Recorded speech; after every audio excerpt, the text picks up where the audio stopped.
Qur'on meni Umardan behojat qildi. Bir kishi Umar radhiyallohu anhuning yonlariga kelib, "Ey Amirul Mu'minin, Alloh sizga bergan mansabdan bizga ham biror bir ish bering" dedi. Umar, "Qur'on o'qiysanmi?" dedilar. U "Yo'q" dedi. Umar, "Biz Qur'on o'qimaydigan kishilarni ishga olmaymiz" dedilar. Shundan keyin u kishi qaytib ketdi va Qur'on o'qishni o'rgana boshladi. Qur'on o'qishni o'rganib bo'lganidan keyin Umar radhiyallohu anhuning yonlariga qaytib kelmadi.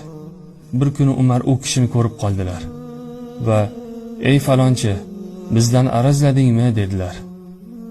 U "Yo'q, men arazchi emasman, lekin Qur'on o'qishni o'rgandim. Alloh taolo meni Umardan behojat qildi" dedi.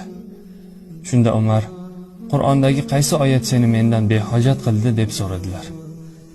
U "Kim Allohga taqvo qilsa, u zot uning yo'lini ochib qo'yur va unga o'zi o'ylamagan tarafdan rizq berur" dedi.